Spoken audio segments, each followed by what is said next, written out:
கடலூர் மாவட்டம் பண்ருட்டி அருகே பெற்ற தாயை மகன் கழுத்தை மது போதையில் நெரித்துக் கொன்ற சம்பவம் அதிர்ச்சியை ஏற்படுத்தியுள்ளது. பண்ருட்டி அடுத்துள்ள மேல் அருங்குணம் கிராமத்தைச் சேர்ந்த மணிவாசகம் என்பவர் மது போதைக்கு அடிமையான நிலையில் தனது பெற்றோரிடம் அடிக்கடி மது அருந்த பணம் கேட்டு தகராறு செய்து வந்ததாக கூறப்படுகிறது. இதேபோல் சம்பவத்தன்று ஏற்பட்ட தகராறில் 52 வயதான தன் தாய் முத்துலட்சுமியை மணிவாசகம் கழுத்தை நெரித்து கொன்றது பெரும் அதிர்ச்சியை ஏற்படுத்தியது.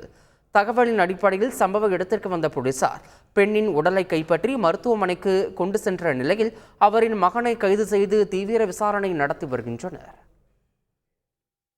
திருவண்ணாமலை அருகே முதியவரை கொலை செய்த நபர் உடலை வீசிய இடத்தை மாறி மாறி காட்டுவதால் உடலை மீட்க முடியாமல் போலீசார் திக்குமுக்காடி வருகின்றனர். வந்தவாசி அடுத்த உளுந்தை கிராமத்தைச் சேர்ந்த பலராமன் என்பவர் அதே கிராமத்தில் உள்ள ரங்கநாதன் என்பவரின் செங்கல் சூளைக்கு வேலைக்கு சென்றவர் வீடு திரும்பவில்லை.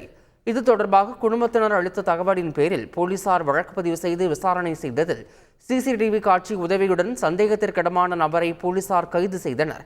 அவரிடம் விசாரணை நடத்தியதில் முதியவரை கொலை செய்து ஏரி மற்றும் கிணற்றில் வீசியதாக முன்னுக்கு பின் முரணாக கூற சம்பந்தப்பட்ட இடங்களில் போலீசார் தீயணைப்பு வீரர்கள் உதவியுடன் தேடினர்.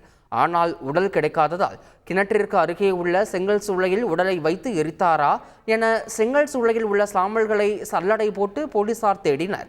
அங்கும் உடல் கிடைக்காததால் கொலை செய்த நபரிடம் தொடர்ந்து போலீசார் விசாரணை நடத்தி வருகின்றனர்.